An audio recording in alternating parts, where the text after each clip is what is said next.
today. So I'm Anita. I'm a lawyer in Toronto, and I do a lot of mental health work.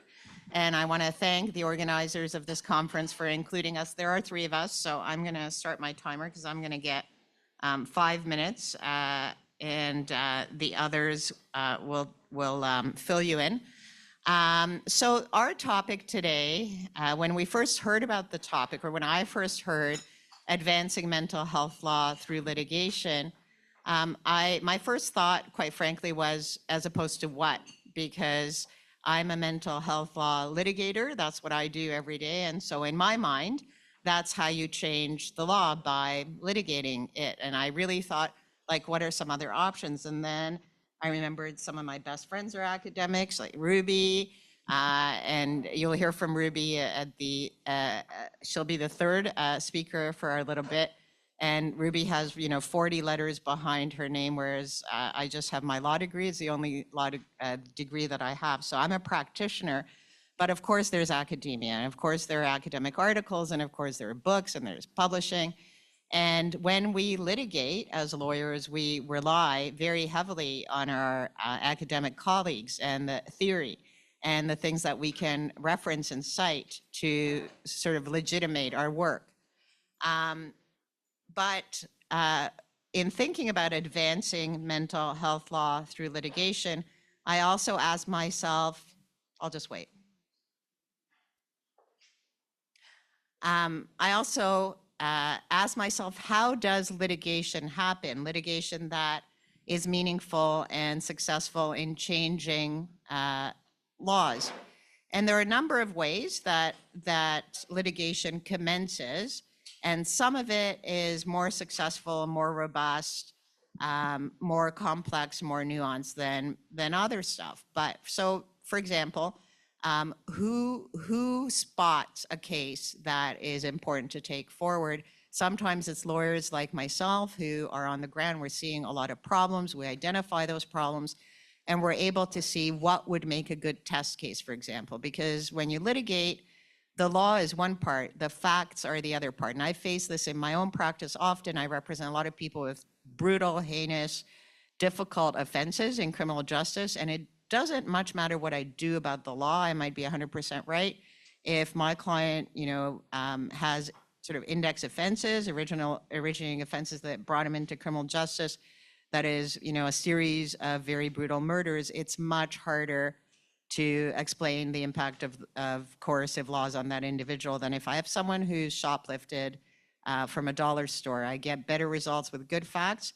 That doesn't mean that more difficult facts don't deserve the results, just that sometimes you have to evaluate what is the best case scenario, what is the best test case to start. That's one way. And certainly there are sometimes lawyers out there by themselves who are able to bring cases forward that ultimately change the law for everyone sort of on their own with that one client representative. AH in Alberta is a good example of that. It led to the transformation of Alberta's Civil Mental Health Act. And that was just one lawyer who saw that something terrible had happened to her client. But a very important, robust contribution to litigation, and the thing that our panel is about today, are interventions.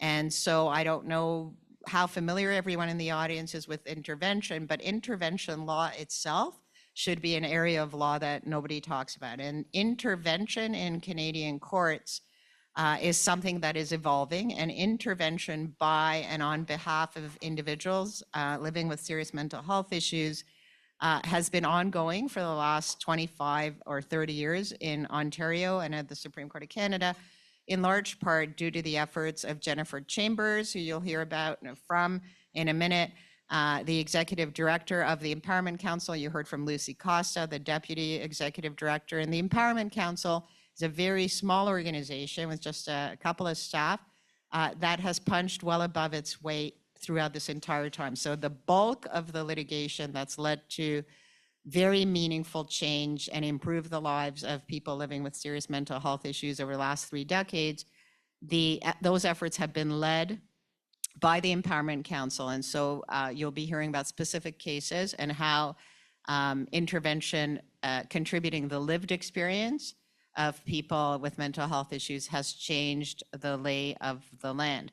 The three of us have been collaborating on working through the current moment in intervention by people with lived experience, because it was a bit of a crisis in that after, being very open and welcoming to intervention with lived experience lenses, our Supreme Court of Canada has recently occasionally started to shut out that type of intervention in favor of a very legalistic approach, and they still welcome the bigger organizations, the Criminal Lawyers Association, the Canadian Civil Liberties Association, and they invite submissions, in some cases you'll hear about exclusively on a finer point of statutory interpretation, whereas it's been historically recognized in our appeals courts that hearing from organizations that speak from the lived experience of the affected population can meaningfully inform the legal issue at hand and the results. So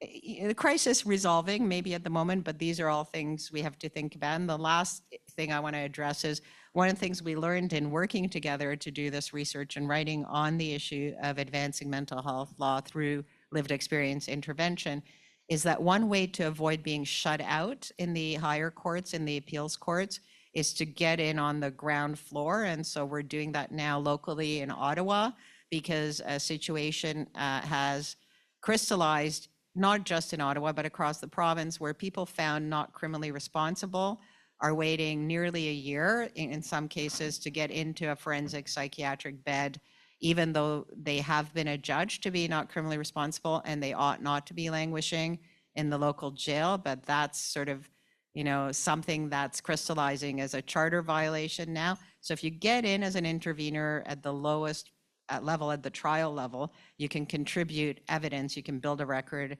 and you stay with the litigation as it goes up through the higher courts. I'm going to be quiet now. Over to Jennifer, who's responsible for all the good law that people enjoy. No pressure. Thank you for the reputation I can't possibly live up to. The justice system is not always just, as I'm sure everyone here is aware, and the imbalances are not random. It tends to favor the state and the privileged, and public interest interventions by marginalized communities are required to redress the injustice that often happens. Thank you. In the legislative process, which can skew towards the tyranny of the majority and the advantaged.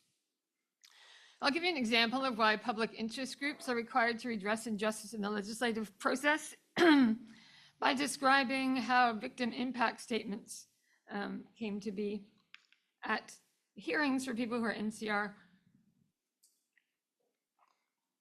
And so NCR means people who are found not criminally responsible by reason of a mental disorder. And the last time that there was a legislative standing committee hearing deputations on the Canadian Criminal Code mental disorder provisions, I suggested to the committee regarding victim impact statements that they're a violation of the charter. I said it was analogous to somebody accidentally running something over when they were having a heart attack, and then for the rest of their lives, no matter how well they were doing, hearing about how terrible the impact of that was, something that they didn't intend and something that was no longer likely. But no politician is really concerned about the votes of the often perceived criminally insane or their small cadre of supporters. So they did not in any ways recognize that this was a violation of the intention of the NCR law as described by the Supreme Court. So that's why we rely on the courts to address some of these inequities. And I wonder if sometimes some legislators don't rely on that as well, not wanting to pay the price for supporting an unpopular group, but also some of them perhaps recognizing an injustice is occurring. That's my optimistic view of people. So it's been 30 years since the first Canadian intervention by a group of people with lived experience of mental health issues, which was LePage at lower courts and became Winco at higher court. I'm going to be talking a bit about, I'm going to span the work of the Queen Street Patient Council, Mental Health Legal Advocacy Coalition, and the Empowerment Council. keeping an eye on time. And I speak as a person who is a founder and instructor of counsel for those three organizations. So the first case, and a very pivotal case, was Winco, because in that case, the Supreme Court described how the forensic system is supposed to work in order to not violate the charter. So it was also, when we got involved in LePage, it was a relatively rare incidence of our being involved with a case at a lower level where we could actually introduce evidence. So we introduced social science research, and therefore we're able to influence the court, and we're getting back to exploring that avenue again. At the Supreme Court level, by the way, the Mental Patients Association also joined, but they unfortunately have not been doing this work since. So some of the evidence, for example, that the Supreme Court cited in their ruling on Winco was the research showing that NCRQs are no more likely to commit a violent offense upon release than their convicted counterparts who are released after a certain time period, and that there's a documented tendency to overestimate dangerousness. So the Queen Street Patient Council argued that the system as it existed at the time violated Section 7 and 15 of the Charter. And what we proposed, and what the person representing Dennis LePage proposed, Dan Brodsky, was that there be capping. So that after somebody had been detained in the forensic mental health system for equivalent amount of time as somebody who'd been found guilty of the offense, they would be released unless some further reason to hold them was found. We did not get that. What we got instead was a ruling of how the system is supposed to operate so that it would not violate the Charter, which was not the way that it actually was operating at the time. And also wanted to let you know that behind the scenes of these interventions by public interest groups is often considerable debate about what cases to take and what positions to take on these cases. So, for example, the members of the Queen Street Patient Council at the time had some forensic patient on it, but the psychiatric survivors who are the other members weren't necessarily familiar with who ended up in the forensic system. So they shared the perception that they're all violent, scary people that were best to keep locked up. And so when we explained, myself and the person who was in the forensic system, that actually people could spend years in a system that they would have spent months detained for in correctional system, the council decided to intervene. So the court's ruling on why the forensic mental health system did not violate the Charter was very specific about how to operate.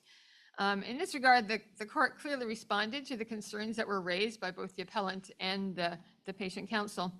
And as interveners, we often experience the after effects of such case law. In this case, the initial response of the institutional mental health sector wasn't so much, yay, now we have guidance on how to operate the system, as it was to sort of figure out how to strategize and somewhat bypass the implications of the Supreme Court ruling. However, over time, the result has been a higher degree of earlier releases from the system, even though much work remains to be done.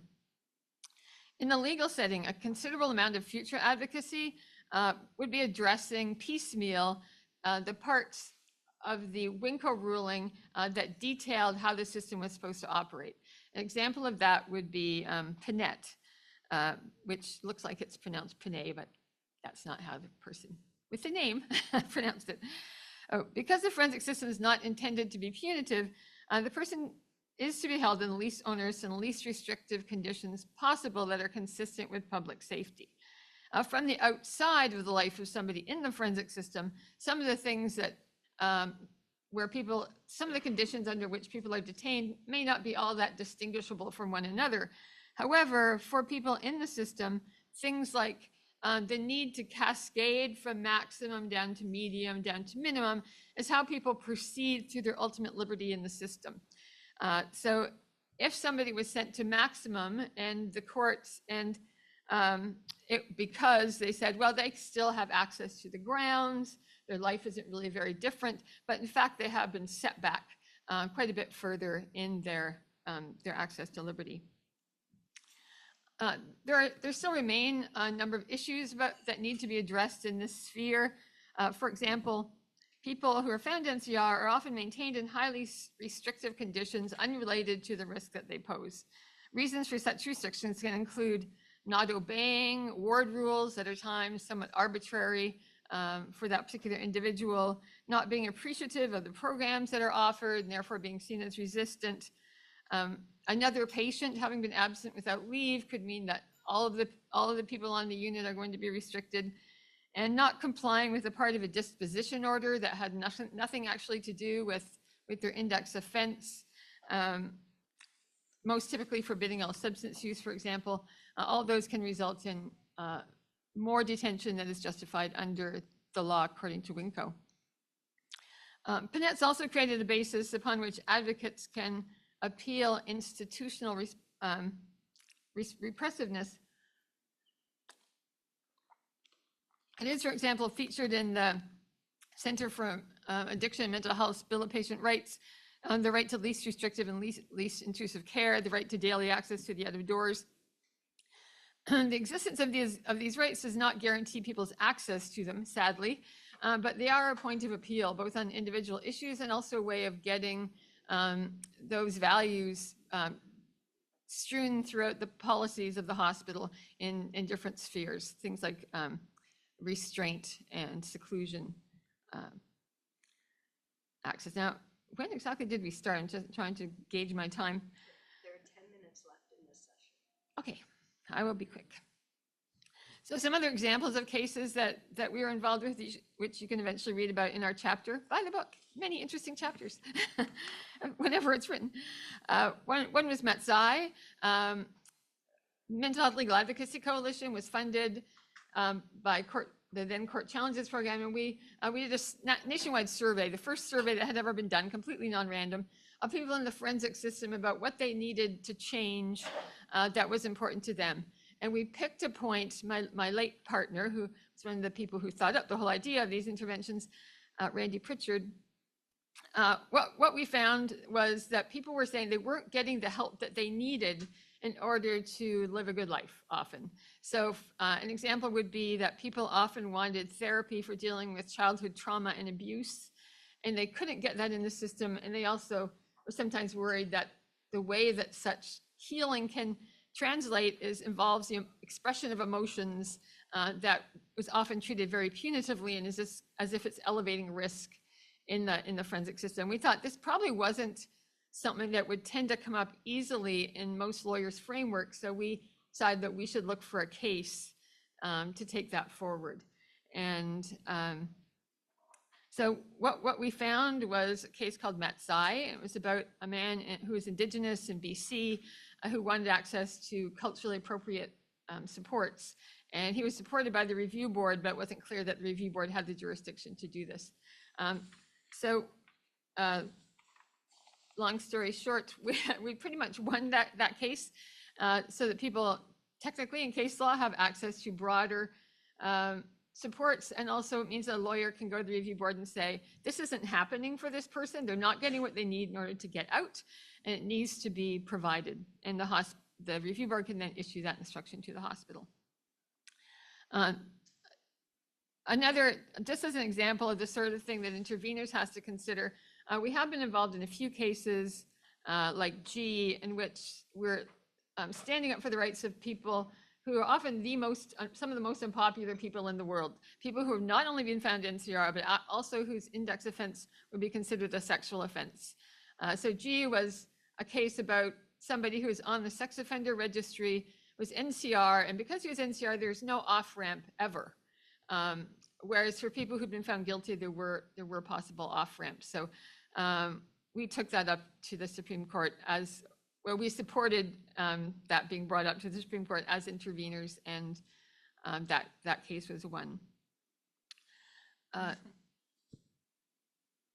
sorry, I was just remembering the day that we won that case, and I took my associate who helped me on that case to celebrate into the ice cream shop across the street from CAMH, like the Bang Bang ice cream shop or something. And we were so happy, and I said, they saw we were happy, and I said, well, we're celebrating. And they said, oh, what's happening? And I said, oh, we're getting a lot of people off the sex offender registries. And they gave us a side eye. I said, no, not everyone, just people are mentally ill.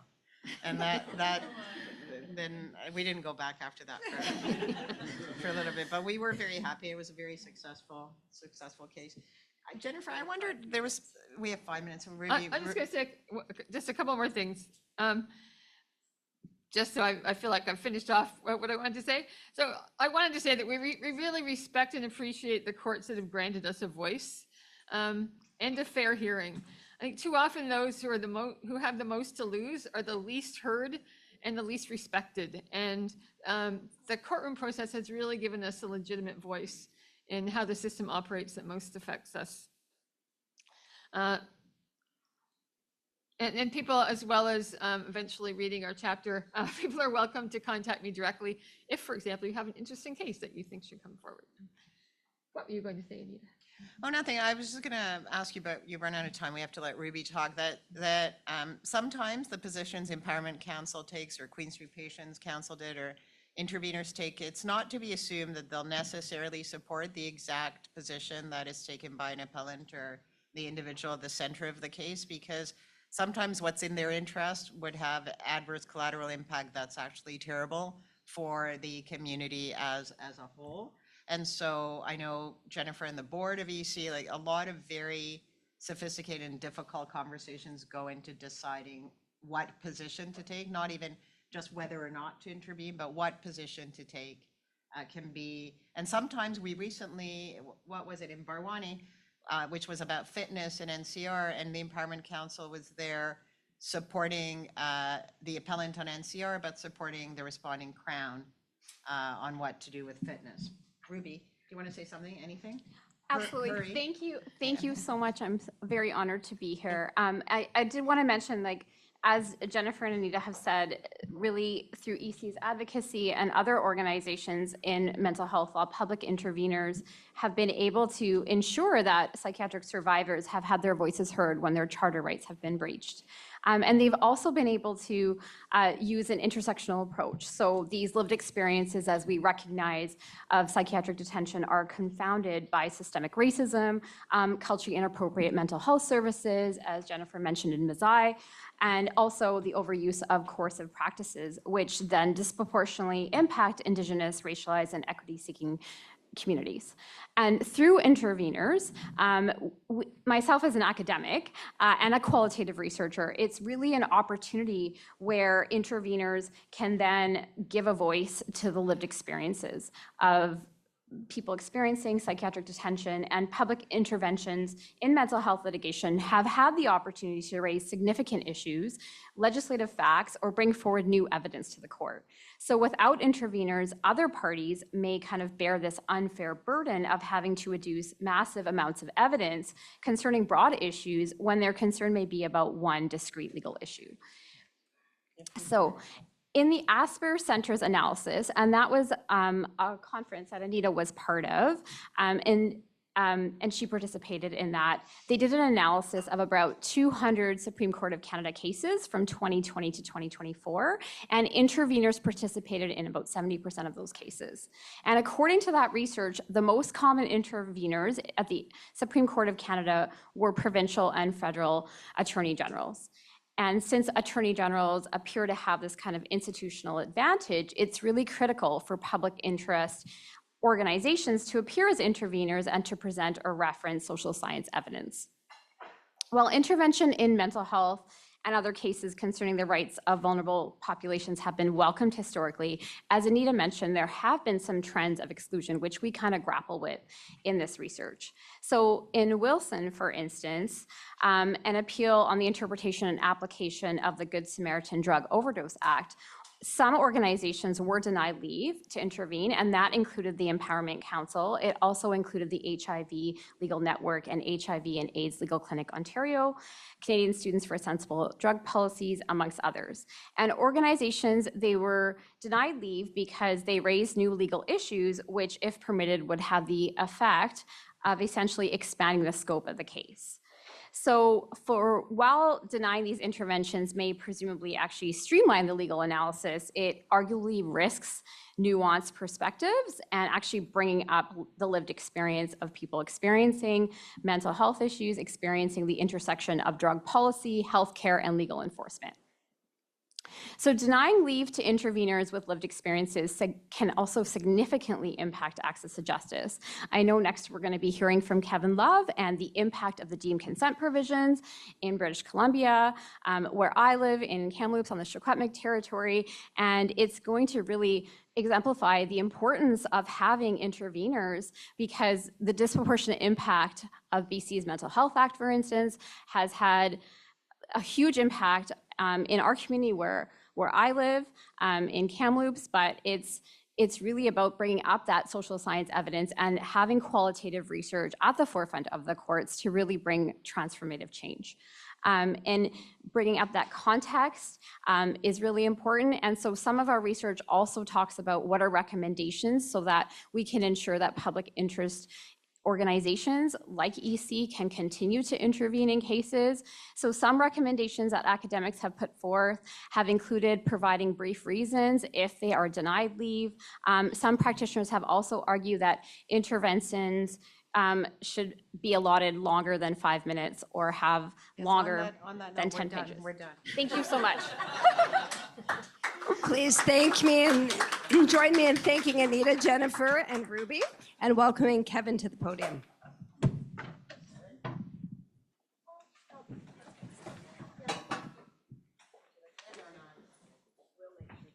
Yep, I'm fine. You're welcome. You're welcome to take some of my time, by the way. It's a big one. I think the people would rather have it. We thought you were online. Oh, no, I'm here. I'm live in person. Would you like me at the podium or up there? Or what's... Okay, great.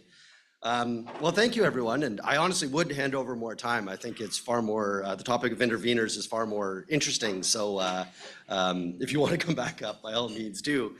I was trying to come up with a title, but everything that, and I was just saying, everything that came out was so jaded and angry and like sarcastic. So I just put the case name and we'll go off to the races here. But I'm going to talk a little bit about a piece of litigation that we've been involved with. I should say, again, I'm Kevin Love. I'm a lawyer at the Community Legal Assistance Society. I have to say in British Columbia, because there are, as I'm learning, many community legal assistance societies in Ontario. I've learned Saskatchewan apparently today. So we're the one in BC, and we are a multi-program organization with an overarching mandate to use and advance the law on behalf of people who face disadvantage or discrimination. Yes, this is one of the cases that we have been working on for a very long time. Oh, I get to advance the slide. There we go. And I'll come back to what I mean by a very long time. But first I'll start by just talking about what the case is actually about. So this is a charter challenge under section 7 and 15 of the charter to BC's laws governing involuntary psychiatric treatment. And so specifically, there's 3 laws that are engaged, and I'll try to stay out of the weeds on this. But the first is section 31(1) of BC's Mental Health Act. And what this says is that every involuntary patient is deemed to consent to any psychiatric treatment authorized by the director of the detaining facility. The second section is a challenge to certain sections of our Healthcare Consent and Care Facility Admission Act. That's a bit of a mouthful. Most provinces have something like this. I think in Ontario, it's called like just the Healthcare Consent Act or something like that. And it sets out sort of general healthcare consent rights. And these provisions, these 2 subsections say, and none of this applies to psychiatric treatment administered to involuntary patients. And the last provision at issue, 2 provisions at issue, are in BC's Representation Agreement Act, which is actually one of the few good things we've done. But again, it says, and essentially the Representation Agreement Act allows a person to enter into an agreement with someone to be there, to support them with decision making, or even make decisions if the context requires. But again, the carve-outs say that none of that applies you can't authorize a representative to refuse psychiatric treatment that's been authorized by the director of the detaining facility. So the effect of all this is to vest in the director of the detaining facility an incredible amount of power to administer treatment involuntarily. So who's involved? There's a lot of people involved. Our client, the plaintiff, is the Council of Canadians with Disabilities. Further to the last panel, we do have an intervener, which is Health Justice. And they have intervened at the trial level, which is great. There's Plaintiffs' Counsel, us, the Community Legal Assistance Society, but I should add that we have received incredible pro bono support from McCarthy Tatro. Really untold number of hours. It goes, partners, associates, articling students, summer students, not only in the standing challenge, which I'll come to, where they said we couldn't bring our case, but also at trial. And, I'm minded of articling students who are, grinding it out during the week and then on the weekends doing this additional work. And we're eternally grateful for all the work that they've done. So I guess before talking about the deemed consent provisions, it probably makes sense to start with sort of the general healthcare consent rights. And I think most of these are kind of common. Most of this is common, I think, in other jurisdictions. We have a presumption that adults are capable to make decisions until the contrary is demonstrated. Capable adults, of course, have the right to give, refuse, or revoke consent to treatment. Adults have the right to make advance directives while capable. It's a directive about what, in the event they're not capable of making a decision, what they would like to have happen. Adults in BC have the ability under the Representation Agreement Act to appoint a representative, as I mentioned, to assist with decision making. If the adult has not appointed someone, then we flip to a statutory list of next of kin. And I think that's pretty common across a lot of the provinces. And of course, there's exceptions for emergency treatment. None of this is at issue. And it's funny, back to the previous panels, a lot of people might be looking at this and saying, well, even this, I got like this whole capable versus incapable, like this, I got some issues with this as the baseline. Right? So my articling principal used to give these talks, like what one was titled is Radical or Even Progressive Lawyering an Oxymoron. And I think perhaps sometimes it is. And he gave this other talk about how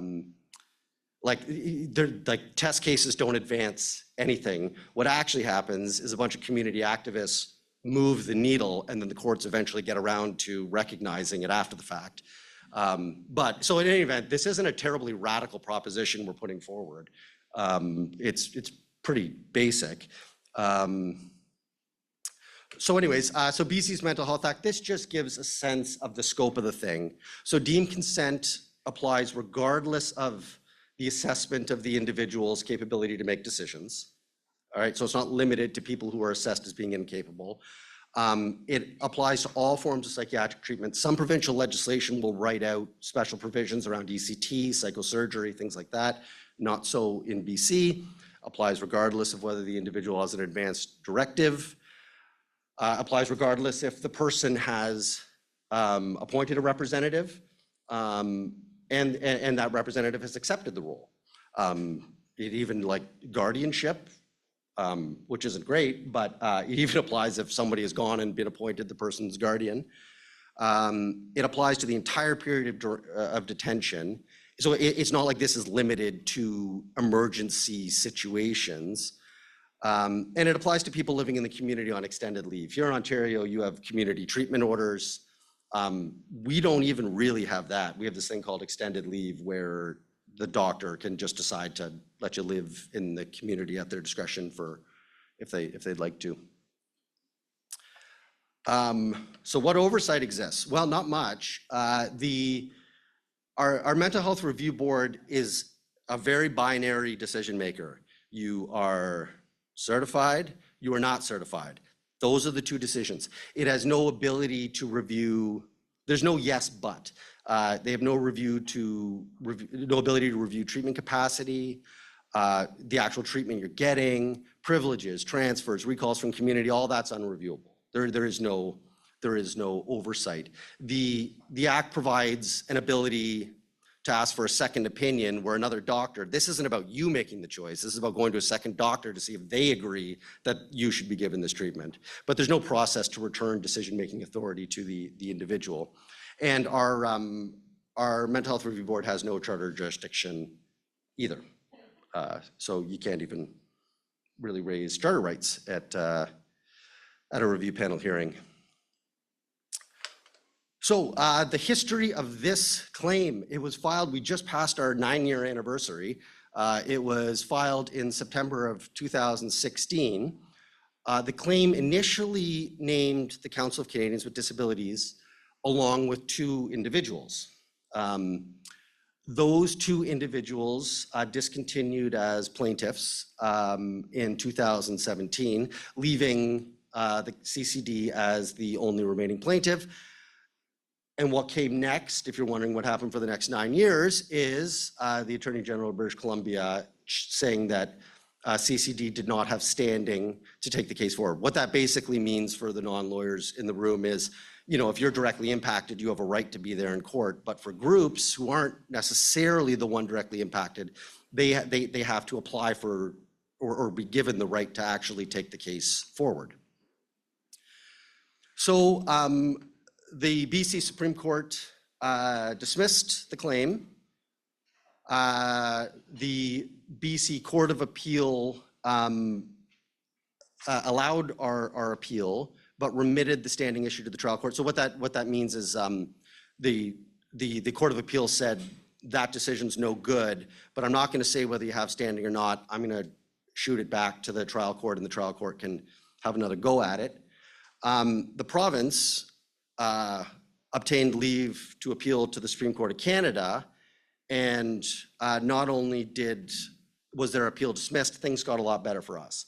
The Supreme Court actually stepped in and said, no, let's get on with it. CCD has standing, let's go, and let us move the case forward.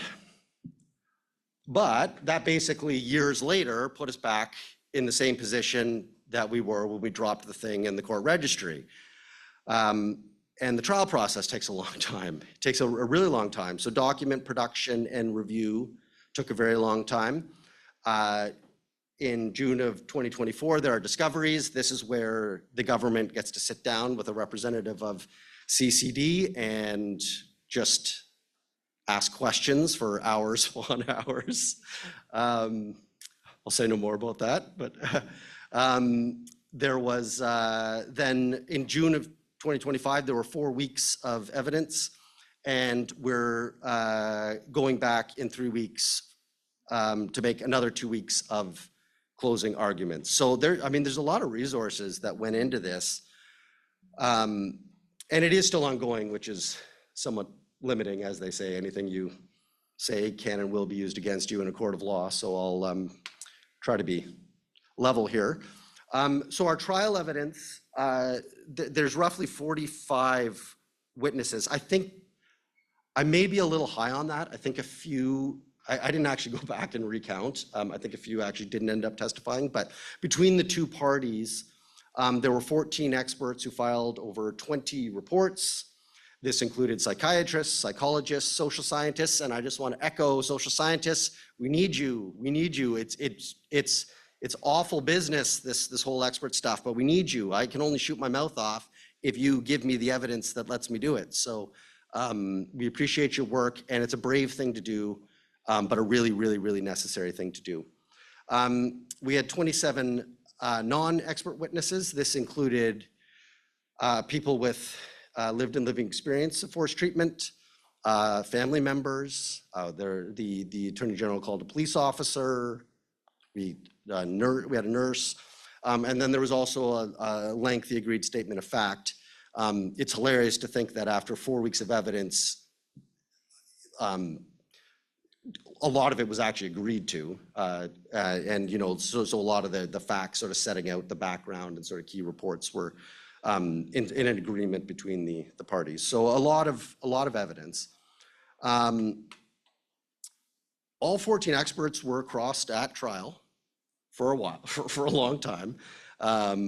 And of the other 27 non-experts, again, I think I'm a little high here. It might be about 2 lower, but 20 testified at trial. And this was one of the really cool and interesting things, was the number of people who were willing to get in that witness box and do this. An incredible thing to do, a really uncomfortable thing to do, but pretty amazing.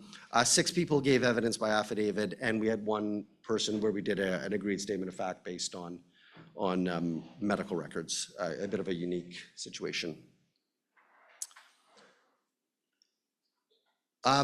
So, taking this trial and looking at the standing challenge in hindsight, obviously the AG's concerns about a lot of the challenges to CCD standing was, well, if we don't have a human plaintiff, we're not going to have a full record. And it's like, seriously? I would say it's pretty clear that those concerns did not materialize. It's in fact almost laughable to suggest that one person is going to appearing by right is going to create a more robust record. And the other thing that always just dawned, can a trial really ever be totally representative? And I think this engages with what we're talking about with interveners, right? 16,000 people are detained every year under BC's Mental Health Act.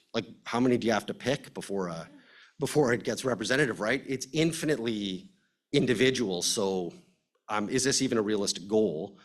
And I think also a real question is this scale, is this really what's needed? It doesn't seem to happen in other provinces. I'd be really interested to talking to other practitioners. This doesn't seem to happen in other provinces. And this scale's not practical, to actually assert basic charter rights. This isn't realistic for individuals. It's not realistic for the organizations who represent them. I don't think it's realistic for the courts. It's quite a bit, but those are questions I will just leave in the room. And how am I doing on? About 6 minutes, okay. So I want to spend the last bit of time talking about the challenges for witnesses. And I'm sure if we had any of them in the room, they would tell you about many more.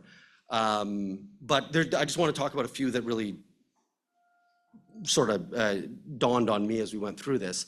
Of course, we're asking individuals to take a real big leap, and this isn't for any personal gain, right? They're just sharing a story. There was challenges because you're trying to create a list and a trial plan months in advance when people's circumstances change, for any number of reasons, right? And for people who don't have housing security, income security, even the basics of keeping in touch with a lawyer over months and years is really quite tricky. We assumed privacy was going to be the primary concern, and it was. For people who don't know, the court's an open book, right? Everything you say is, the presumption is it's open to the public. You file something in court, it's open to the public. And we knew that was coming, and there are ways to deal with that, and we did. But I would say the one that really, I don't think, the one that really dawned on me is actually how the trial process itself is not conducive to people telling their story and providing experience and narrative. And it's for 3 reasons. The first is, for those that don't know, the way you give evidence in court is I ask a question and you answer it, right? I ask a question, you answer it. And we do that over and over and over again for hours on end. And that cedes a lot of control to the questioner, right? And so when we started preparing, it would be the classic case of okay, what was the date of your first admission? And I wanted a 3-word response, month, day, year. But that's not what happened, right? 15 minutes later, we've advanced 10 years. And why? Well, it's because the moment they stop, it's back over to me, and I'm now in control, right? And so they might have 1,000 things they want to say about that first admission, but what if my next question is, well, I'd like to fast forward. When was the next time you were admitted? So it took an incredible amount of trust building and to collectively do the questions so that the witness had faith that the way I would question them would, and all the lawyers, I say me, but the lawyers collectively, would actually let them speak to their experience. And there's also a fear of forgetting something. What if I forget something, right?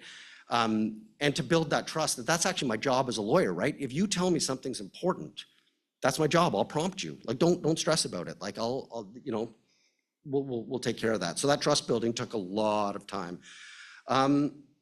Second, the rules of evidence. So, you know, the first I won't go into the weeds on the rules of evidence here, but relevance, right? Like, you're only supposed to give evidence about what the legal issues are. But can you imagine having me tell you, well, actually, sorry, that part of your story isn't relevant? Like, that's pretty hurtful, right? And carving it up like that, and people feeling they don't actually get to tell what is an inseparable part of the entire narrative.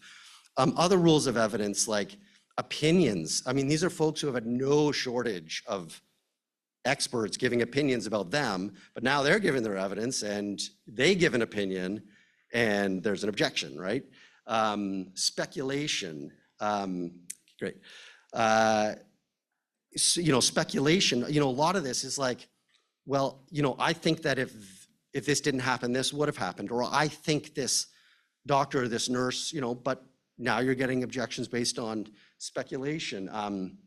Hearsay, you know, especially for our family members whose family members had died. Now we're overcoming rules about hearsay. So all these rules of evidence really are not conducive to getting narrative into the courtroom. And the last one is being judged. I mean, it's a lot of, your story isn't an autobiography, right? It's gonna, eventually a judge is gonna make a decision and tell you what the judge thinks about what you said. And so there's this fear of like, what if I'm not believed? I mean, medical records that they didn't write, right? You're being cross-examined, you know, on things you have no control over. So I think that was, you know, the third fear. So a lot of things really came to the fore about the problems of our trial process in terms of doing this kind of thing. And of course, I'm not even the witness's lawyer, right? Like, I'm not their lawyer. I'm the lawyer for, you know, CCD. And so, you know, they need help. They need legal advice. And anyway, so it was, trust took a very long time to build, as one can imagine. There were challenges for everybody else. As I mentioned, a representative, everybody's out of their comfort zone. Everybody's out of the comfort zone. A representative for CCD was discovered, which means you sit in a room with the government's lawyers and they on the record ask you a bunch of questions for hours. Most of the social scientists, and we're so grateful for all those that did give expert evidence, like, this isn't something a lot of social scientists do routinely, producing expert reports, which is different than academic writing. Sitting in a witness stand and getting cross-examined for a day. Like, it's just not comfortable. For McCarthy Tatro, incredibly generous with their time, but this is not a context that a multinational law firm typically operates in, right? Even the judge, there was rarely a problem getting agreements that we needed to modify the trial process. That wasn't the problem. The problem was, how do we actually implement it within how the registry works, all those details. And that's what took, you know, 5 days of pretrial applications to figure out, okay, how are we actually going to do this? You know, the judge, I think, had to go out of her comfort zone a little bit to try to figure out some ways around this, not for lack of wanting to try, but just for trying to find the details, how this is gonna work. We're at time. Okay, I think this is my last slide anyways. So you know, there were logistical challenges just from like things you wouldn't think about, like when you get tens of thousands of documents in document production, does your organization even have the ability to manage that? It's tricky. Continuity, when things take 9 years, the people change in the organizations, in the legal teams, everywhere. Continuity was a real challenge. Expense, it's so expensive to do things in Supreme Court. It's so expensive, it's incredible.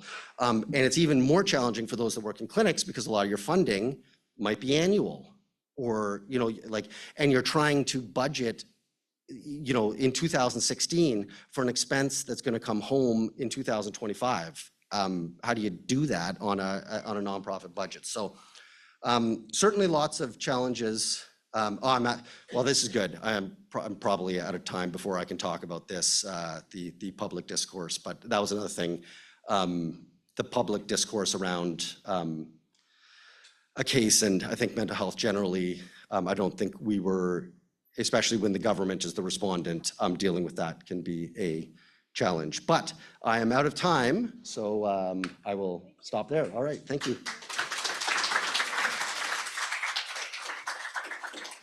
Thank you, Kevin. And now we'd like to invite Steve for his presentation on the psychological impacts of climate change and the potential and challenges of climate litigation and claims of eco-anxiety. Thanks so much.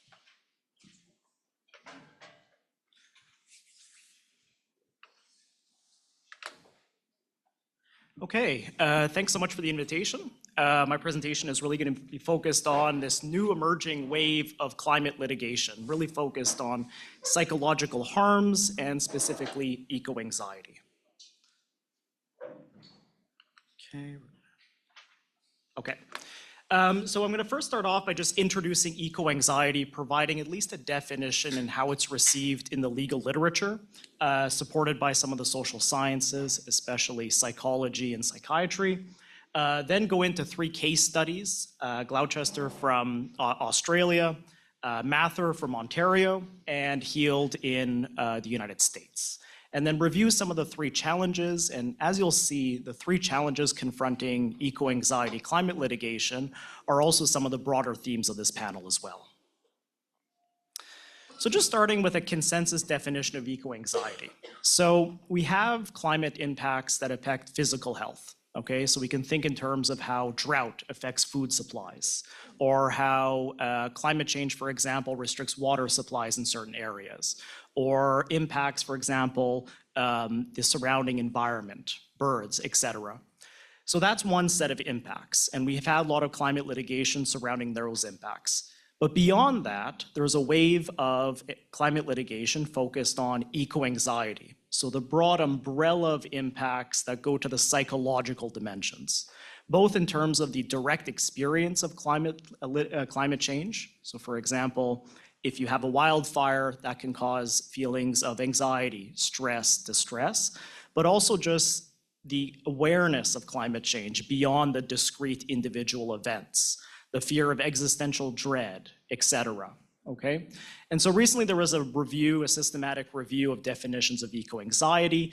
One consensus definition that seems to be emerging regroups distress, worry, and related emotions, as well as anxiety, triggered by both direct and indirect experiences of climate change. Okay, I'll unpack sort of the limitations of that definition, but for our purposes as a mainly legal audience, we're just going to adopt that definition as is.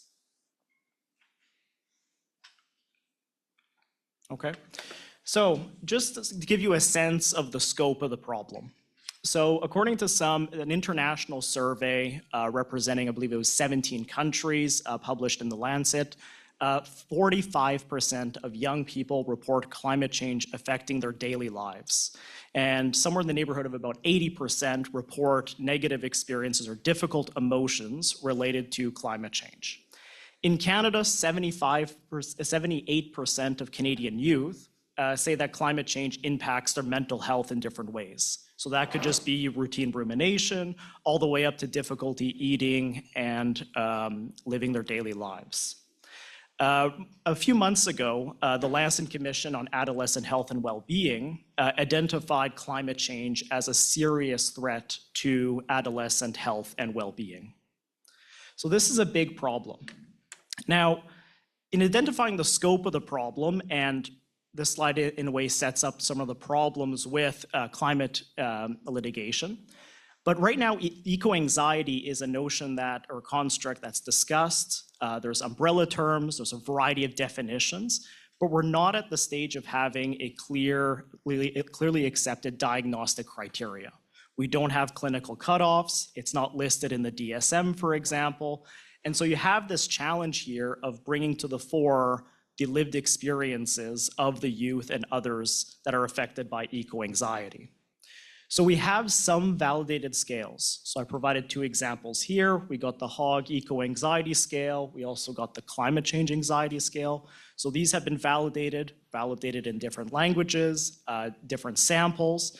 But still, there are these debates about clinical cutoffs, whether eco-anxiety is just a subset of generalized anxiety, what's the relationship between those? So these broader questions need to be addressed. So just to give you a little taste of what's being assessed, at least in the more rigorous evaluations of eco-anxiety that go beyond the single item sort of are you eco-anxious or not type of questionnaire, I have here the HOG eco-anxiety scale, and so it measures eco-anxiety over the past 2 weeks. And so it asks, for example, in the last 2 weeks, have you been nervous, anxious, afraid regarding climate change? Have you had thoughts about climate events or future losses? Has it affected sleep, your social life, work and study difficulties? Has it been a constant concern in your life? And so you rate it from a 0 to 3 sort of Likert scale. And then there's the question of, the clinical cutoffs for when it becomes a serious problem. So in terms of specific effects, we have a growing amount of meta-analytic evidence that shows that there's associations between experiences of eco-anxiety and general mental health problems. So I provide a list of recent meta-analyses to that effect.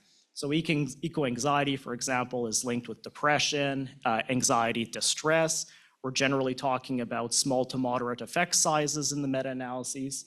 Contrary to what is often believed, there is lack of consensus on whether it affects young people, Indigenous people specifically, or if it's more of a generalized phenomenon. We'll come back to that later in the context of the Mather case. And on the other hand, eco-anxiety does lead to generally positive effects as well. So generally speaking, there's a correlation between being eco-anxious and how it leads to what's called pro-environmental behaviors or support for climate policy. And that, I think, is generally expected. So we have this phenomenon of eco-anxiety. It's developing, it's emerging. There's emerging evidence around it. And there's also emerging litigation. So for our purposes, I'm going to focus on 3 cases. So as I mentioned, we got the Gloucester case versus the Minister for Planning. That's an environmental review case. The Mather case, that's a charter case that has gained a lot of fame here in Canada. And then the Heald versus Montana case based on the state constitution. So starting with Gloucester. So Gloucester essentially involved a proposed coal mine, an open pit mine to be constructed in New South Wales, Australia. And there, the community opposed the project based on social and environmental factors related to the project. Now, in the general literature of climate litigation, this case is cited as one of the landmark cases establishing climate impacts as a specific grounds to oppose an environmental permit. Okay, but hidden within that case, you see broader discussions of eco-anxiety and related psychological harms. So Chief Justice Brian Preston refused the permit in the end based on public interest concerns. So that's sort of the statutory regulatory framework applied. And within that, he considered human health and well-being impacts. And what he relied on was, on the one hand, expert evidence that, for example, particulate pollution, noise pollution, light pollution resulting from the project will, quote, likely raise the stress and anxiety, potentially affecting the mental health of nearby residents. So we have an acceptance of expert evidence based on the proposed, essentially speculative impacts of the coal project that did not exist at the time. And so some of the examples that were accepted by Chief Justice Preston include, for example, air pollution leading to asthma, which then increases parental stress. So there was an anecdote about how a child living with asthma would have been affected by increased ambient air pollution, causing stress on the parent. We also have light and noise pollution experienced by nearby residents that would disrupt their sleep and increase anxiety. There was also mention of loss of place attachment, okay? The emotional connection to the land as another psychological impact of the project. Closer to home, we have the Mather case. So this is 7 youth plaintiffs, some of whom are Indigenous, who challenged the Ford government's weakened GHG greenhouse gas emissions target. This challenge was grounded in 2 charter rights, the Section 7, life's liberty and security of the person right, as well as the equality rights recognized under Section 15. Now, right now at this stage of litigation, we had a trial decision, we had an Ontario Court of Appeal decision, leave was refused by the Supreme Court recently, and so it's headed back to trial, at least on the merits. And this is a big step in climate litigation now, because in Canada, it's probably going to be our first big case addressing the merits of a climate litigation claim. So it's headed to trial, but in getting to that step, we had the trial court and the Ontario Court of Appeal, like in the Gloucester case, accepting expert evidence that climate change, it causes serious mental health harms, particularly for youth and young people. So I mentioned the caveat earlier about how there may not be that disproportionate impact on youth and Indigenous people. The Ontario courts at least accepted some of that expert evidence to that effect. And the Ontario Court of Appeal, in instructions to the trial decision, emphasized the role of mental health impacts as well as physical impacts related to climate change. So at least on the merits, we're going to get further discussion of that topic. Finally, we got Heald versus the state of Montana. So this is a challenge to a state law launched by 16 youth plaintiffs who challenged Montana's law for essentially removing climate impacts from the environmental review process, amongst other legislative changes. Now, the youth plaintiffs challenged it based on the explicit state constitutional right to a clean and healthful environment. So this mirrors some similar constitutional provisions elsewhere in the world.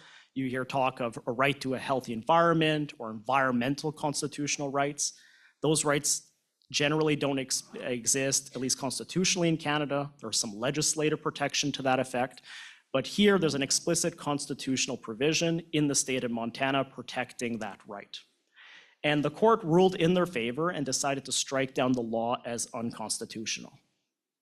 Now, in contrast to the 2 earlier cases that were mainly focused on expert evidence, there was a new novel strategy adopted in Heald versus Montana.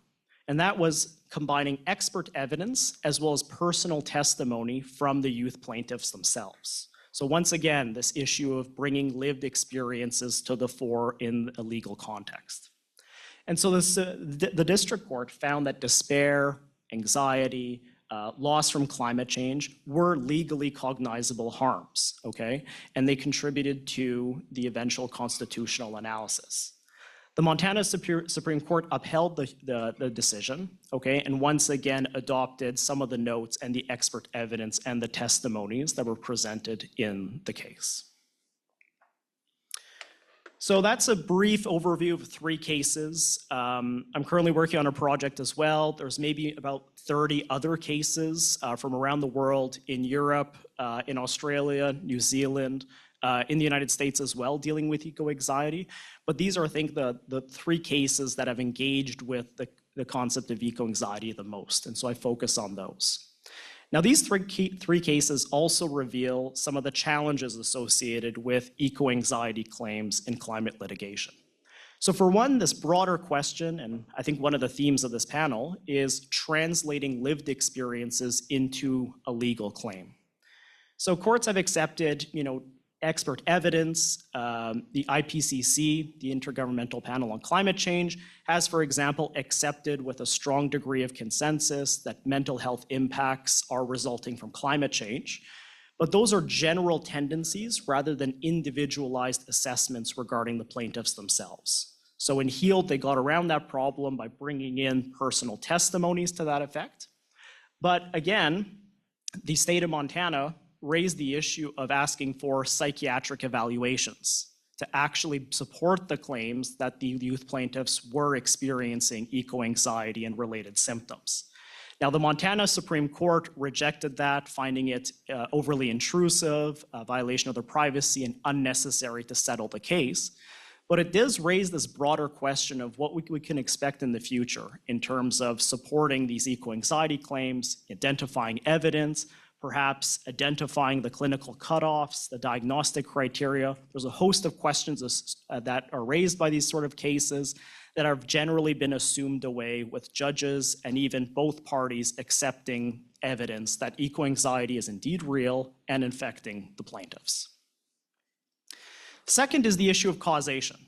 So psychological harms from climate change, the evidence suggests, can relate to both direct and indirect experiences of climate change. Now, in Gloucester, you had perceived risks being deemed sufficient to establish an eco-anxiety and a psychological harm. And so there you had a proposed project, and you essentially focused on anticipated perceived risks of the project.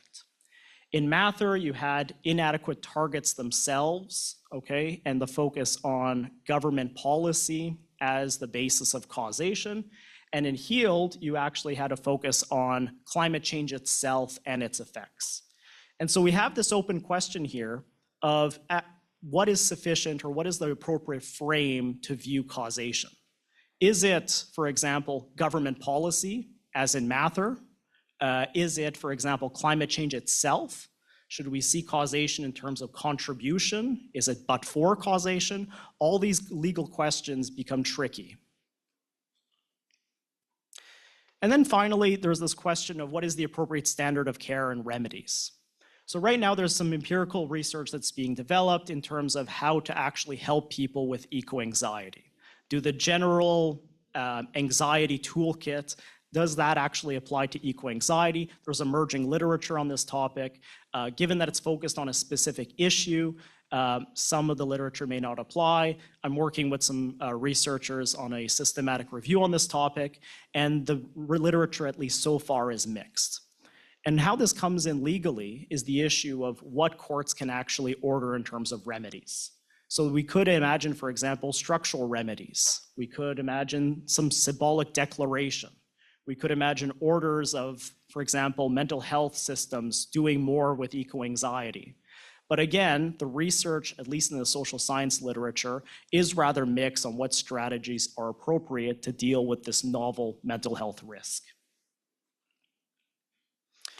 And so in closing, sort of mirroring one of the themes of this panel, eco-anxiety litigation is emerging. There's increased court recognition. But in a way, we are trying to fit a square peg into a round hole in a lot of ways. Our current legal frameworks present some challenges to climate change and eco-anxiety. Of course, there are other challenges I could mention, the famous standing issue in climate litigation, procedural constraints, justiciability, amongst other constraints. And so we're still trying to figure out how to fit in eco-anxiety. We have acceptance of eco-anxiety affecting young and Indigenous people and some other groups, but going forward with this new wave of climate litigation, we're going to have to ask deeper questions about what evidence should be presented, what are the thresholds, establishing causation, and ordering remedies if we get there one day. So thank you.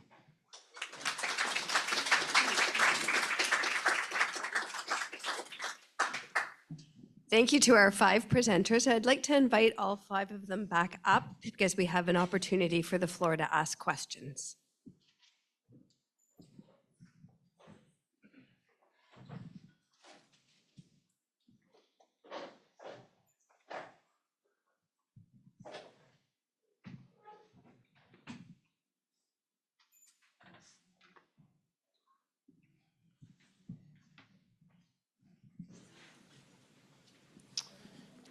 Thank you very much for these very good talks. I have a question about something that I didn't find so clear in your last presentation about first of all, what's the difference between environment change, as we saw in the Gloucester case, and climate change, which is much more abstract. And you can think that going against the construction of a gold mine might be something that is environmentally relevant, but not something that is directly causing any harm or change in climate, like in terms of climate. Second question is, why do we have to involve the mental sphere of individuals when we want to actually go against climate change? Why is it not sufficient enough to, now climate change, but actually our environment, why cannot they stand alone, when we are making litigations against changes in that way? Isn't it a weaker case in that sense? Thank you. Okay, thanks for your question. Oh. Hello? Okay, thanks for your question. I think the first part of your question is touching on one of the big debates in environmental and climate change law, which is how to distinguish them. J.B. Rule, a scholar from Vanderbilt, for example, has this extended discussion of, is an environmental law just going to turn into climate change law eventually? So the line is blurred. In terms of Gloucester and other cases, when you're focused on climate change specifically, it's focused on, for example, GHG emissions and their associated effects, or in terms of environmental transformations. So that's distinct then, for example, the issue of water pollution. Okay, that's another environmental problem, but isn't typically classified as a climate change problem. Okay. Now, the second bit touches on the legal strategy of these eco-anxiety claims. Now, one thing that is perhaps a notable omission from my review is we haven't seen, for example, challenges under the right to health. So in Europe, for example, they focus on right to health applications in the context of climate litigation. And so there, for example, in Belgium and in Switzerland, you do have some precedents there. And so eco-anxiety is being framed as a threat to health alongside physical health impacts. Now, of course, we have this broader challenge of confronting climate change, and we want to do more in terms of mitigation and adaptation. But you still have these mental health impacts, these physical impacts, and governments seem to be ill-suited, or at least currently ill-suited, to address these impacts. And so litigation serves as a way to increase at least the level of protection offered for these well-documented mental health impacts. Thank you. Thank you. Next question. Hi, I'm Archie Kaiser from the Law School in Psychiatry at Dalhousie. I want to thank all of you for continuing the struggle for people's equality rights, and I know how difficult that can be regardless of the level at which you participate. I just want to address Kevin and others about the issue of the Mental Health Act in BC, which, to be frank, I have never understood. I do teach mental health law, but I kind of put BC La La Land over there as a bizarre outlier. I have no idea about the politics of it. I have no idea of how your premier continues to pursue exactly the same kind of aggressive coercion with respect to people who use substances. He was one of our graduates. Maybe he was a very progressive student, is all I can say. But that said, Kevin, you've won in the UN. I'm sure you're aware of what the recent concluding remarks are from the CRPD committee, where BC has the notoriety of being drawn out twice in the concluding comments on Canada. And I just made note of them now.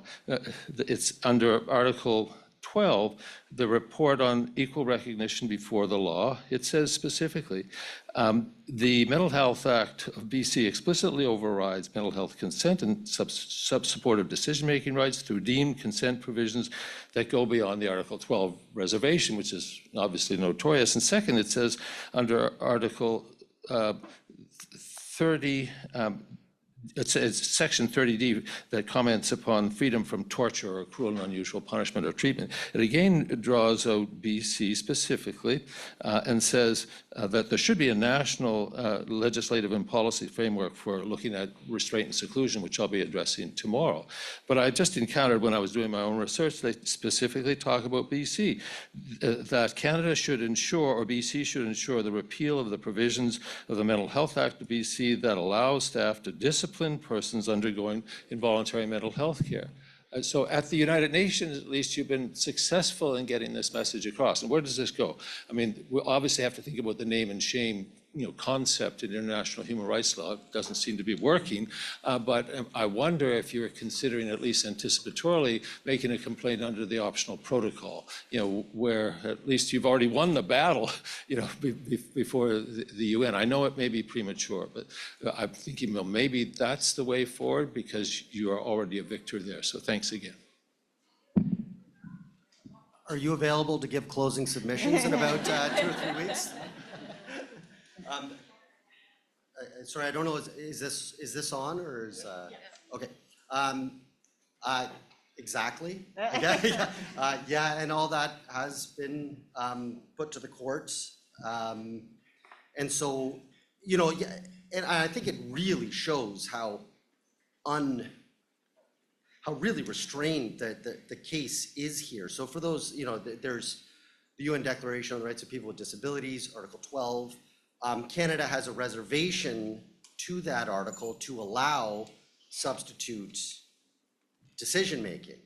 And here, and I think a lot of people in this room probably have some thoughts about that.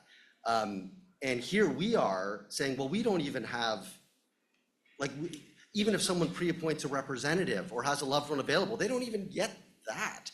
And the UN is saying let's leave aside this reservation. We're way past that. We're so far past that. So it's really, it's definitely wild. In terms of, whether there would be something done under the optional protocol, I'm going to give the boring lawyer answer, which is, I'm just the lawyer. I know CCD is active on this front, continues to be active on this front, but I should probably let them speak to what they may, they may decide to do. Well, if it's any consolation, Kevin, the BC government is just prolonging the inevitable. So we don't need the UN. It's great that they agree. But there is no universe in which the Supreme Court of Canada reviewing the merits of the case is going to say that deemed consent is charter compliant in this country. So I think the delays are horrific, but even from the part of the case that we did participate in, it was clear from the court's reaction, because although it wasn't a substantive review, obviously, as you know, they had to consider to some degree whether or not there's a charter compliant piece of legislation under all of this. And even from that reaction, you can tell. You can also tell because every other province and territory has chosen a different approach. And if they thought for a minute they could get away with, putting a needle in people's butt upon admission without bothering to get consent or assessing capacity, other provinces and territories would have tried this. So I think there is a general and shared understanding that this piece of legislation is clearly unconstitutional. So the battle will be won. It's just excruciating for you, and your frustration is palpable just from how you said, you just want to say hateful, angry things all the time. So that was our first clue. And your frustration is legitimate and it's reasonable, but I think it was the logistics that held it up. Substantively, I hope I haven't jinxed it. I don't think I can, but substantively, it's obvious to any legal observer that it's a problematic piece of legislation that's gonna die one day, hopefully sooner rather than later. I'll just add that I've had that BC legislation in my sights for a long time, violates all the available evidence about people being capable of consenting within the mental health system. And I think not being able to have addressed it before means that we now have this great case of a public interest group being able to take the legislation forward, so we don't have to wait so long in the future. This room is so uplifting, I love it. This is- I wanted to mention too, like, part of, We're all here for you, Kevin. it's so inspiring, Kevin, to hear you present, because I know it's been years and years that you've been working on this case, and the dedication of all the advocates, and just highlighting the importance back to our panel about interventions, but social science evidence and the challenges of even gathering that evidence, like the significant barriers to accessing justice. Again, like in remote Indigenous communities, in Kamloops, for instance, in the interior, where we have people going unrepresented before the Civil Mental Health Tribunal. I mean, they're unrepresented. And so when we started, like when the law school began, it was this kind of excitement that, oh, maybe law students could help. But it was a huge challenge to even have rights information given. And now, because of health justice and this incredible organization and the work of class, some lawyers are able to be there and represent the patients, but again, a number of clients go unrepresented, right? And they don't even know their rights information. I know that because of health justice and because of the Ombudsman Person Report and the importance of all the qualitative work that's been done, but it's still, it's always questioned, right? It's like, well, we don't have quantitative information, but you have this really in-depth empirical work highlighting, and it's really problematic that, you know, there's not this acceptance of that, so. Okay. Another question. Hi, I just wanted to jump in, and thanks for letting me butt ahead. I just wanted to give a slightly different perspective on this case. So I was the representative of the Council of Canadians with Disabilities, not the lawyer in the case, that was class, but for 6 years as a volunteer. I helped lead this case through the public interest standing challenge, and just wanted to share how challenging that can be for community organizations as well that are profoundly under-resourced. CCD is mostly made up of volunteers and self-advocates. And I also wanted to mention or just highlight the work of Ellen Cohen, who is a friend and colleague. I don't know if anyone else in the room knows her, but she was a relentless mental health advocate, worked hard with me on this case, and sadly passed away in Geneva during the last UN review of Canada under the CRPD. So I just wanted to recognize her work on this case as well. So it just the irony of the fact that CCD had gotten involved in the case because we anticipated that individuals would have trouble seeing it through to the end, just the immense toll it takes on people, the stress of litigation that can go on. We're now at almost 10 years. I should say I'm not involved in the case right now. I had to step away just as it went to the Supreme Court of Canada on the standing issue due to potential perception of conflict of interest with my current employer. But really glad it's finally getting to trial. But the fact that CCD got involved to try and make sure that this case could be seen through. We had anticipated, or they had anticipated, that the public interest standing issue could come up, but we thought it would come up at trial. And I'm not sure if this came through in Kevin's presentation, but that attempt to get the case dismissed came up very early on. So the case was filed in 2016. And I think it was 2017 that the Attorney General managed to get the case dismissed and dragged this on for, I think, 7 years on the standing issue. So Kevin mentioned the turnover, even within the people involved in the case at CCD. I mentioned Ellen, so the loss of people involved in the case who would have wanted to continue. It's just, it's shocking and incredibly, I share your frustration, incredibly frustrating that it's taken this long, and the context has also changed a lot. Right now, we're talking about the revision of Quebec's Mental Health Act, but there is kind of a wave right now of attempts to expand forced treatment and hospitalization. So the fact that this has dragged on for so long as well, we find ourselves in a very different context than we did in 2016. So. Yeah, but that's good, don't you think? I mean, I understand the frustration, but the fact that ultimately, when BC's forced medication regime for psychiatric treatment inevitably falls, If it falls right in the very moment in time, as all the provinces, BC, Alberta, out east, no doubt Ontario, try and bring in forced treatment and forcible confinement for people who use drugs, that might be good. I'm just, thinking about the timing, because it might help head off more efficiently forced administration of treatment laws expanding, if it works out that way, like that. I understand it's a lot of moving pieces, but, and I don't wish that delay on anyone, but just, these things are gonna come up together maybe, or, be considered at the same time. I think that might have a side benefit for the affected populations. I like your optimism. I'll Yeah, I'm take it. not known for my optimism, so I'm obviously hungry or something, but I'm feeling Thank you. very. Thank you for your comment in the context. Other questions, comment? Thank you so much. It's just, wow, such a brain trust of, litigation geniuses. But what I really loved about the presentation is how it kind of picks up on what I was hearing from Lucy Costa about social movement sort of agitation and link. And what I see in the work all of you are doing is linking that kind of agitation to litigation strategy, which is hard, like really hard work, and it is embedded work. It's not just lone sort of scholarly or other kind of work. So just wanted to recognize that.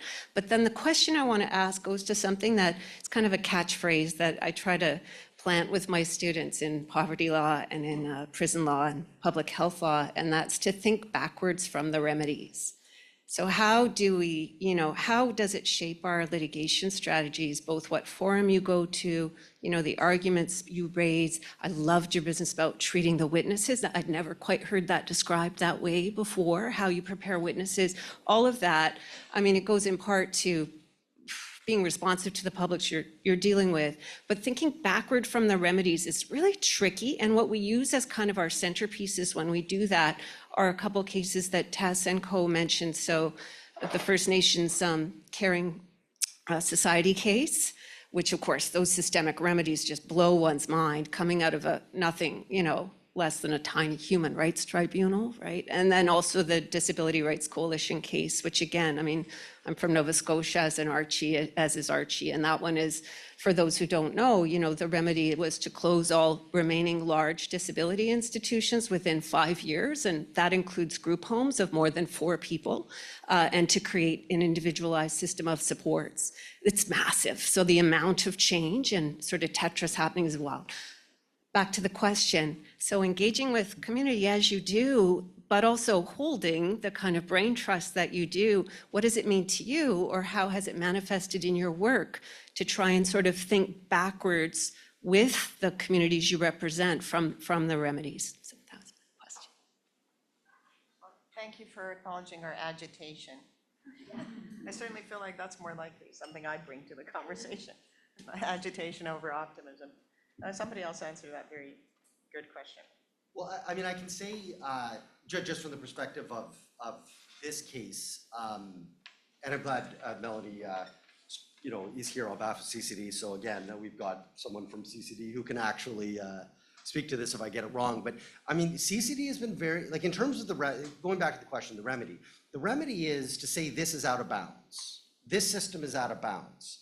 But the connection back with community is saying this is out of bounds doesn't say anything about what of the options within bounds should be adopted. So our position has always been, this is a challenge to the existing regime, but it's not, we're not telling anybody what the right answer is. We're saying this is the wrong answer, but not what the right answer is. So I think that's the feedback, I think, with community is, again, at least from my perspective, it's the role of the charter to define the rights and the sort of the parameters of what can and can't be done from a charter compliance perspective. But that leaves a big spot for community to come in and develop something new, which I don't think is necessarily the role of lawyers or anybody else, frankly. Could I just a quick follow-up, because I want to give an example that that to my mind is one of the dangers of I love that thinking. I mean, that's down the center of how we think about litigation and remedies. Is, we're not going to solve the problem. We're not the social engineers here. But of course, there is a kind of work you can do where you're going to engage experts like they did in DRC, and that sort of comes later, and you're going to hold government to account to benchmarks and all that sort of stuff. But the example I'm thinking of is the solitary confinement litigation, which of course, like you push so hard and people pushed so hard and so much heart went into that.